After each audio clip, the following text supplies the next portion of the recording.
हाय, मी धनुश्री आणि आजचा माझा दिवस कसा होता आहे मी पुढे तुम्हाला सांगणारच आहे.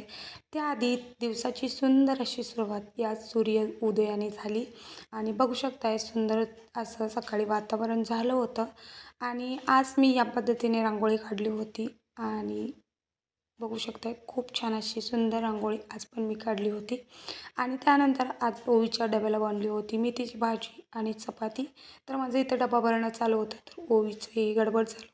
आई लवकर स्कूलला सोडायला चल, कारण आज बुधवार असल्यामुळे सिव्हिल ड्रेस होता आणि तिला हा ड्रेस तिच्या मैत्रिणींना दाखवायचा होता म्हणून तिची गडबड झाली होती.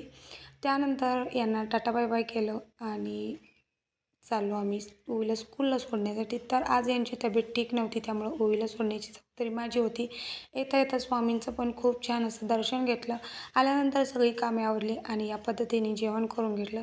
स्कूलमधून आल्यानंतर ओवी या पद्धतीने झोपली होती आणि आजकाल आम्हाला या डॉलीबरोबरच सगळं करायचं असतं. झोपायचं असतं, जेवायचं असतं, खायचं असतं आणि सगळंच करायचं असतं. त्यामुळे ओवी डॉलीबरोबर झोपली होती. उठल्यानंतर या पद्धतीने तिचा अभ्यास घ्यावा लागतो. जरी शाळा मुलं शिकत असली तरी परीक्षा ही आई-वडिलांचीच असते. थोडंसं तिला सांगितलं की ती अभ्यास करते आणि एक गोष्ट तुम्हाला मला आवर्जून दाखवायची आहे. हे बघू शकताय माझ्या 3.5 वर्षाच्या मुलगीचे हँडरायटिंग. आता मी याची काही तारीफ करत नाही. तुम्हीच मला कमेंटमधून नक्की सांगा की यावर तुमचं काय मत आहे. चला, यासोबतच व्हिडिओ पण एंड करते. भेटू पुढच्या व्हिडिओमध्ये. तोपर्यंत बाय.